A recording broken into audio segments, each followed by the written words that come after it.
लखनऊ का होने के कारण लखनऊ के लोगों की असुविधाओं, आवश्यकताओं और संभावनाओं को बहुत अच्छी तरह से समझते हैं हमारे माननीय सांसद माननीय श्री राजनाथ सिंह जी। देश की सुरक्षा के दायित्व के निर्वहन के साथ साथ लखनऊ को स्मार्ट सिटी की ओर प्रतिष्ठित करके पुराने नगर को नए नगर के कलेवर में ढालने वाले माननीय रक्षा मंत्री माननीय श्री राजनाथ सिंह जी से बहुत ही आदर के साथ हम अनुरोध करेंगे कि अपने आशीर्वचनों से हमें अनुग्रहित करें। आप सबकी जोरदार तालियों के साथ।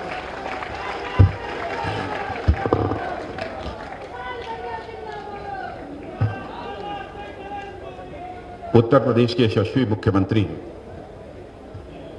आदरणीय योगी आदित्यनाथ जी, हमारे उत्तर प्रदेश के उप मुख्यमंत्री जिन्होंने इस उत्तर प्रदेश में बुनियादी ढांचों के विकास में बहुत ही अहम भूमिका निभाई है, ऐसे श्री केशव प्रसाद जी मौर्य, और हमारे दूसरे उप मुख्यमंत्री जिन्होंने कि शिक्षा के क्षेत्र में बहुत ही उल्लेखनीय कार्य किए, ऐसे डॉक्टर दिनेश शर्मा जी, यहां के प्रदेश के नगर विकास मंत्री श्री आशुतोष जी टंडन, लखनऊ को स्मार्ट सिटी बनाने में, लखनऊ के विकास में की जो बराबर चिंता करते हैं, और हमारे श्री स्वामी प्रसाद जी मौर्य, उत्तर प्रदेश सरकार के मंत्री श्री ब्रजेश जी पाठक, प्रदेश सरकार के विधि एवं न्याय मंत्री श्री जय प्रताप सिंह जी, चिकित्सा एवं स्वास्थ्य मंत्री श्री मोहसिन रजा, मंत्री अल्पसंख्यक कल्याण श्रीमती संयुक्ता जी भाटिया, महापौर श्री चंद्रिका प्रसाद जी, राज्य मंत्री लोक निर्माण विभाग श्री अविनाश त्रिवेदी, विधायक बख्शी तालाब, श्रीमती जय देवी, विधायक मलिहाबाद, श्री सुरेश चंद्र जी तिवारी, विधायक कैन, और श्री बुक्कल जी नवाब, और यहाँ मौजूद मेरे लखनऊ के सभी सम्मानित बहनों एवं भाइयों, आप सबके बीच में भाषण देने के लिए नहीं खड़ा हुआ हूं। आप सभी जानते हैं कि जब मैं अपने संसदीय निर्वाचन क्षेत्र लखनऊ में आता हूं तो जनता से बराबर मैं यही कहता हूं कि मैं लखनऊ का सांसद के रूप में जिस तरीके से जो भूमिका का निर्वाह करना चाहता हूं, वह हमारी भूमिका एक सेवक की है। जब भी मैं यहां आता हूं, मैंने बराबर लोगों को कहा है कि मुझसे भाषण की अपेक्षा नहीं की जानी चाहिए। लखनऊ का तेजी के साथ विकास कैसे हो, लखनऊ हिंदुस्तान का नंबर 1 शहर बनकर कैसे खड़ा हो, यही हमारी चिंता रहती है, और सदैव उसी के लिए मैं प्रयत्न करता रहता हूं। लेकिन मैं आपको बतलाना चाहता हूं और तहे दिल बतलाना चाहता हूं, शायद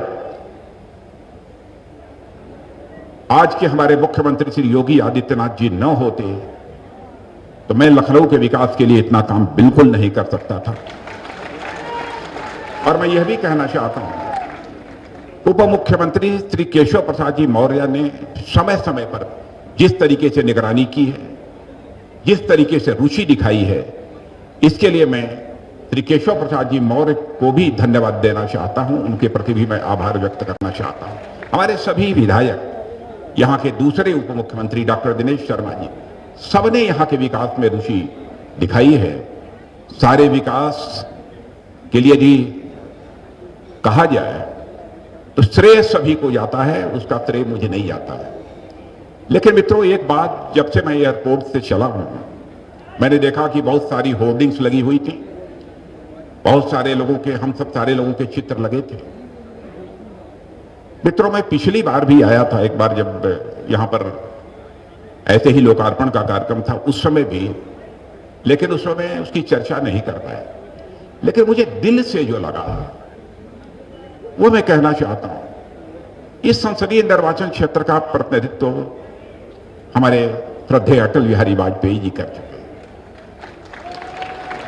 आप इतना करिए कि कम से कम लखनऊ संसदीय निर्वाचन क्षेत्र में जब हम सारे लोगों का चित्र लगाइए, हम लोगों का लगाइए, मत लगाइए, या आपकी मर्जी है, लेकिन ऊपर हम सभी के ऊपर कम से कम श्रद्धेय अटल बिहारी वाजपेयी का एक चित्र नजर आना चाहिए। मैं यह आप लोगों से अपेक्षा करता हूं। लखनऊ संसदीय निर्वाचन क्षेत्र के अंदर कम से कम एक भी ऐसा पोस्टर नहीं होना चाहिए जिस पर कि श्रद्धेय अटल बिहारी वाजपेयी का चित्र न हो। शायद आप सबको तो जानकारी होगी, दुनिया के दूसरे देशों में भी मैं जाता हूं बहनों भाइयों, श्रद्धेय अटल बिहारी वाजपेयी के प्रति जो आदर और सम्मान का भाव आज भी लोगों के अंदर है, उसकी का जितना ही वर्णन किया जाए वो कम है। इसलिए मैंने इस बात की चर्चा की। उत्तर प्रदेश का जहां तक सवाल है, इसमें कहीं तो मत नहीं है, और मैं केवल उत्तर प्रदेश का होने के नाते और अपनी पार्टी की सरकार है इस नाते नहीं कह रहा हूं। जो भी मैं बात कहता हूं बराबर मंचों के माध्यम से जो हमारे दिल की आवाज होती है उसी को शब्दों में बांधने की मैं कोशिश करता हूं। बहनों भाइयों, मैं 2 दिन पहले तमिलनाडु में और जब वहां पर विकास कार्य को लेकर हमारे मुख्यमंत्री योगी आदित्यनाथ जी की तारीफ सुनने को मिली, विकास का चक्र इतनी तेजी के साथ इस उत्तर प्रदेश में आगे बढ़ाने का काम बड़े मुख्यमंत्री जी ने किया है, उसकी जितनी भी सराहना की जाए बहुत कम है। मैं जानता हूं हमारे विरोधियों को यह सब कुछ देखते हुए नहीं, उनके मुंह से यह आवाज नहीं निकली विकास कार्य हो रहा है कि नहीं हो रहा है,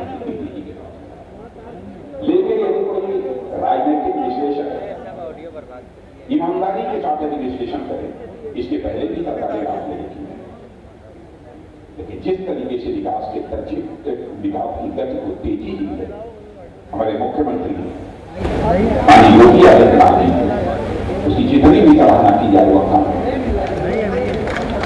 और एक बात तो हमारे दिल को छू गई, मुझे जानकारी नहीं थी, कल ही हमको जानकारी प्राप्त। कोरोना की महामारी के दौरान इसमें कहीं दो मत नहीं, हमारे मुख्यमंत्री जी ने कोरोना के दौरान जिस प्रकार से स्वयं कोरोना से पीड़ित होने के बावजूद अपने दायित्व का निर्वहन किया है और जिस संवेदना के साथ अपने दायित्व का निर्वहन किया है वो अपने में बेमिसाल है। और जो बात मुझे ज्यादा दिल को छू गई वो छू गई कि जिनके अभिभावक नहीं रहे उन बच्चों के अनाथ बच्चों की पढ़ाई लिखाई और उनकी परवरिश की चिंता यदि करेगा तो उत्तर प्रदेश सरकार करेगी। और मैंने की योजना प्रारंभ की है मुख्यमंत्री बाल सेवा योजना, और मुझे यह भी बताया उन्होंने 4,000 रुपये प्रति माह इन बच्चों को देने का फैसला किया और 3 माह का एक ही साथ 12,000 रुपया इन सभी ऐसे बच्चे जिनके माता पिता नहीं रहे हैं उनको देने का काम किया है। यह कोई छोटी बात नहीं है, यह जो वही मुख्यमंत्री कर सकता है जो संवेदनशील मुख्यमंत्री होगा वही कर सकता है, तभी इसकी चिंता नहीं कर सकते। और मैं तो कहना चाहता हूं इस संवेदनशीलता की सराहना एक भी हाथ ऐसा यहां नहीं होना चाहिए जो तालियां बजाकर मुख्यमंत्री के प्रति आभार न व्यक्त करे। और यह बात तो सचमुच हमारे दिल को छू गई। नौजवानों की चिंता, नौजवानों की चिंता का जहां तक प्रश्न है, मैं जानता हूं हम भी ग्रामीण क्षेत्र के हैं, आप में से भी बहुत सारे लोग ग्रामीण क्षेत्र के रहने वाले होंगे। शहरी क्षेत्र में कोचिंग हासिल करने की तरह तरह के जो प्रतियोगी परीक्षाएं होती हैं, कंपटीशंस होते हैं, आईएएस, पीसीएस और बहुत सारे कंपटीशंस हैं, आप सब जानते हैं। केवल हमारे ग्रामीण क्षेत्र का युवा इसके पिछड़ जाता है, उसको कोचिंग की सुविधा जिस प्रकार की प्राप्त होनी चाहिए वो प्राप्त नहीं हो पा रही है। लेकिन मुख्यमंत्री योगी आदित्यनाथ जी ने बहुत बड़ा काम किया है। इन सबको कोचिंग देने के लिए एक व्यवस्था उन्होंने प्रारंभ की है, अभ्युदय योजना। और अभी डिवीजन के स्तर पर यह प्रारंभ हुई है, उनका यह कहना जल्दी से जल्दी जिले स्तर पर इस प्रकार के कोचिंग क्लासेस चलाए जाएंगे। हमारे ग्रामीण क्षेत्रों में रहने वाले गरीब नौजवान जो कोचिंग नहीं हासिल कर सकते वो अभ्युदय से अभ्युदय योजना के अंतर्गत कोचिंग हासिल करें। गांव के कच्चे मकानों में रहने वाले, झोपड़ियों में रहने वाले परिवार के मन के बच्चे हलवाइयों को उचित हासिल करते हैं, वह भी प्रशासनिक बड़े बड़े दायित्व का निर्वहन वो कर सकते हैं भविष्य। इन दो तीन चीजों की मैंने इनकी चर्चा की कि दोनों तीनों बातें मुझे छू गई। काम तो बहुत सारी की, कानून और व्यवस्था का जहां तक प्रश्न है, अब उसके बारे में मुझे कहने की जरूरत नहीं है। मैं समझता हूं कि दो शब्दों का नाम यदि योगी जी का कोई सुन ले, योगी, तो दिल की धड़कन अपराधियों की बढ़ जाती है। अब चाहे कोई कुछ भी कहे, लेकिन अपराधियों के ऊपर तो सख्ती होनी ही चाहिए। अपराधियों को किसी भी सूरत में माफ नहीं किया जाना चाहिए। हम यदि राज्य में सुशासन लाना चाहते हैं, तो जब तक कानून और व्यवस्था की स्थिति बेहतर नहीं होगी, तब तक सुशासन की कल्पना भी नहीं की जा सकती। और जब तक कानून और व्यवस्था की स्थिति बेहतर नहीं होगी, तब तक राज्य का विकास भी किसी भी सूरत में संभव नहीं हो सकता। जिस तरीके से कठोर कार्रवाई की उन्होंने, उसकी जितने भी सराहना की जाए वह कम है। मैं केंद्र में देखता हूं हमारे प्रधानमंत्री मोदी जी और उत्तर प्रदेश में हमारे मुख्यमंत्री योगी जी, और ये तो परमात्मा ने एक अद्भुत जोड़ी बनाई है। मोदी और योगी, दो अक्षर यहां भी, दो अक्षर यहां भी।